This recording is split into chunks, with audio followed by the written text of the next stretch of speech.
Class 10 वालों, स्वागत है आपका। आज मैं आपके लिए कुछ वीवीआई क्वेश्चंस लाया हूं। सारे क्वेश्चंस को आप याद कर लीजिएगा। सारे क्वेश्चंस आपके एग्जाम के लिए वीवीआई है, ठीक है। आइए यहां पर देखिए क्वेश्चन नंबर 1 को। मनुष्य में वृक्क एक तंत्र है जो संबंधित है। देखिए ये मनुष्य है, इसमें एक तंत्र है वृक्क, ठीक है, जिसको बोलते हैं किडनी। ये किससे संबंधित है ये आपको बताना है। तो इस क्वेश्चन का राइट आंसर क्या होगा?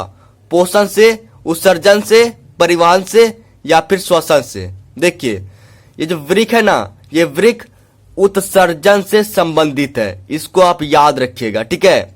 मनुष्य में वृक्क एक तंत्र है जो उत्सर्जन से संबंधित है। इसको आप याद रखिएगा, ठीक है। इसके बाद आइए क्वेश्चन नंबर 2 को देखते हैं। एंटीमनी है, आप हमको ये बताइए एंटीमनी धातु है या फिर अधातु है या फिर उपधातु है या फिर मिश्र धातु है? तो याद रखिए आप अच्छे से, एंटीमनी जो है ये उपधातु है, ठीक है। याद रखिए उपधातु है। नेक्स्ट क्वेश्चन देखिए आप क्या है, यहां पर देखिए। पेयजल को जीवाणु रहित करने में प्रयोग किया जाता है। देखिए पेयजल मतलब पीने वाला जो पानी होता है ना, उसको बोलते हैं पेयजल। इससे जीवाणु को निकालने के लिए, यानी पेयजल में जो जीवाणु होता है उसको मारने के लिए, ठीक है, यानी जीवाणु रहित करने के लिए हम किसका प्रयोग करते हैं? तो याद रखिए ऑप्शन नंबर ए होगा राइट आंसर, CaOCl2, ठीक है। जो पेयजल होता है उसको जीवाणु रहित करने में CaOCl2 प्रयोग किया जाता है। इसको आप अच्छे से याद कर लीजिए, ठीक है। आइए नेक्स्ट पॉइंट देखते हैं हम क्या है। स्वस्थ आंख के लिए दूर बिंदु होता है। दूर बिंदु पूछ रहा है, निकट नहीं, दूर बिंदु पूछ रहा है। तो याद रखिए स्वस्थ आंख के लिए दूर बिंदु अनंत यानी इन्फिनिटी होता है। इस क्वेश्चन का राइट आंसर इन्फिनिटी होता है। अगर आपके आंख में किसी तरह का परेशानी नहीं है तो आप अनंत तक देख पाएंगे, ठीक है। नेक्स्ट क्वेश्चन देखिए हमारा क्या है। सोलर कुकर में व्यवहार किया जाता है। आप हमको ये बताइए ये जो सोलर कुकर है, ठीक है, इसमें किस दर्पण का व्यवहार किया जाता है यानी उपयोग किया जाता है? याद रखिए अवतल दर्पण। सोलर कुकर में अवतल दर्पण का उपयोग किया जाता है, यानी अवतल दर्पण का व्यवहार किया जाता है, ठीक है। दोस्तों ये सारे ऑब्जेक्टिव क्वेश्चंस हैं। इसके बाद मैं आपको कुछ सब्जेक्टिव क्वेश्चन बताता हूं, ठीक है। आइए अब सब्जेक्टिव क्वेश्चन को देखते हैं। अब आप यहां पर देखिए और इस क्वेश्चंस को अच्छे से याद कर लीजिएगा। ये सारे क्वेश्चंस आपके लिए इंपॉर्टेंट है, इसीलिए याद करना बहुत ही जरूरी है। यहां पर देखिए क्वेश्चन को समझिए। प्रयोगशाला में सर्वप्रथम किस कार्बनिक यौगिक का निर्माण हुआ है? उसका नाम तथा सूत्र लिखिए। देखिए यहां पर आपसे पूछा जा रहा है कि ये जो है प्रयोगशाला, इसमें सबसे पहले जो है एक कार्बनिक यौगिक का निर्माण हुआ है, ठीक है। किस कार्बनिक यौगिक का निर्माण हुआ है उसका नाम बताना है और उसका सूत्र आपको लिखना है, ठीक है। तो ये हमारा क्वेश्चन है। अब इसका आंसर देखिए, यहां पर देखिए जर्मन वैज्ञानिक वोहलर ने, यहां पर एक साइंटिस्ट का नाम आता है वोहलर। नाम को आप ध्यान में रखिएगा, वोहलर, ठीक है। तो वोहलर ने सर्वप्रथम प्रयोगशाला में अकार्बनिक यौगिक अमोनियम साइनेट को, यहां पर एक अकार्बनिक यौगिक का नाम आया है। नाम को याद रखिए अमोनियम साइनेट। ये जो है अमोनियम साइनेट यह एक अकार्बनिक यौगिक है, ठीक है। तो इस अमोनियम साइनेट को गर्म करके प्रथम कार्बनिक यौगिक यूरिया का निर्माण किया। देखिए जर्मन का एक साइंटिस्ट था वोहलर, ठीक है। अब ये क्या करता है, इसने सर्वप्रथम जो है लैब गया यानी प्रयोगशाला गया और प्रयोगशाला में जाकर ये जो है अमोनियम साइनेट इसको गर्म किया, ठीक है। और इसको गर्म करके ना ये जो है प्रथम कार्बनिक यौगिक यूरिया का निर्माण किया, ठीक है। मतलब ये कि अमोनियम साइनेट को जब ये गर्म किया तो वहां से ये कार्बनिक यौगिक यूरिया इसका निर्माण हो गया, ठीक है। यहां पर समीकरण है और समीकरण से आप इन सब बातों को समझिए। यहां पर देखिए अमोनियम साइनेट दिया हुआ है, ठीक है।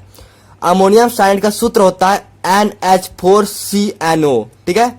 इस अमोनियम साइनाइड को ये जो है वोहलर ये क्या करता है तो गर्म करता है। यह एक अकार्बनिक यौगिक है। अमोनियम साइनाइड एक अकार्बनिक यौगिक है, ठीक है। तो इसको गर्म किया जाता है, तो गर्म करके क्या होता है यहां पर यूरिया बनता है, यानी यूरिया का निर्माण होता है। NH2CO NH2 ये सूत्र है यूरिया का, ठीक है। देखिए यहां पर नाइट्रोजन कितना है, एक यहां है एक यहां है, 2 नाइट्रोजन है। इसको गर्म करने के बाद जो यूरिया बना है यहां पर भी, यहां पर एक, यहां पर एक, यहां पर भी 2 नाइट्रोजन है, ठीक है। हाइड्रोजन कितना है 4 है। इधर देखिए यहां पर 2 हाइड्रोजन, यहां पर 2 हाइड्रोजन, इधर भी 4 हाइड्रोजन है। यहां पर कार्बन कितना है 1 है, इधर भी कार्बन 1 है। यहां पर नाइट्रोजन कितना है, ये नाइट्रोजन 2 है, देखो देखिए। ऑक्सीजन कितना है, ऑक्सीजन यहां पर 1 है, यहां पर भी 1 ऑक्सीजन है। तो ये हमारा है सूत्र, इसको आप याद कर लीजिएगा, अमोनियम साइनाइड का सूत्र और यूरिया का सूत्र। ये वोहलर ने जब इसको गर्म किया था तो ये जो है एक कार्बनिक यौगिक यूरिया में बदल गया था, ठीक है। इन दोनों सूत्रों को भी याद कर लीजिएगा, सूत्र को छोड़ना नहीं है, जरूर ही याद कर लेना है। जब आप इस क्वेश्चन का आंसर लिखिएगा पहले ये लिखना है और नीचे जैसे मैंने लिखा है उसी तरह से आपको लिख देना है, ठीक है। इसके बाद एक और लास्ट क्वेश्चन है, उसको देखिए। अब आप इस क्वेश्चन पर ध्यान दीजिए। यहां पर देखिए, क्या क्षारीय विलयन में H+ आयन होते हैं? अगर हां तो यह क्षारीय क्यों होते हैं? देखिए, वैसे तो आपको पता होगा जो अम्लीय विलयन होता है उसमें H+ आयन होते हैं, ठीक है। लेकिन यहां पर आपसे पूछा जा रहा है क्या क्षारीय विलयन में H+ आयन होते हैं, और आपको यह भी पूछा जा रहा है अगर होते हैं तो ये क्षारीय क्यों होते हैं, ये आपसे पूछा जा रहा है। अगर आपका आंसर हां आता है तो आपको कारण भी बताना है, ठीक है। तो यहां पर देखिए, हां क्षारीय विलयन में भी यहां पर में भी, ठीक है। हां क्षारीय विलयन में भी H+ आयन होते हैं। दोस्तों सबसे पहले आपको बता देना है, ये जो है आपसे पूछा जाए क्या क्षारीय विलयन में H+ आयन होते हैं, आप बोलेगा हां क्षारीय विलयन में भी H+ आयन होते हैं। लेकिन एक कंडीशन है, इस कंडीशन को आपको याद रखना है। क्या, देखिए, परंतु क्षारीय विलयन में H+ आयनों की मात्रा अम्लों में उपस्थित H+ आयनों की मात्रा से बहुत कम होती है। देखिए, आपको पता चला कि क्षारीय विलयन में भी H+ की आयन की मात्रा होती है, ठीक है। मतलब क्षारीय विलयन जो होता है ना, इसमें भी H+ आयन होते हैं। लेकिन कंडीशन ये है कि ये जो है क्षारीय विलयन, इसमें जो H+ आयन होगी, ठीक है, इसकी जो मात्रा है ना, अम्लों में जो उपस्थित H+ की जो आयनों की मात्रा है उससे कम होती है। मतलब अम्लों में H+ आयन की मात्रा अधिक होती है और क्षारीय विलयन में H+ आयन की मात्रा कम होती है, इसीलिए ये क्षारीय होते हैं। मतलब देखिए, H+ आयन की मात्रा जो है कम होने के कारण क्या होता है, ये क्षारीय होते हैं, ठीक है। दोस्तों क्वेश्चन और आंसर दोनों को आप लिख लीजिए। Thank you.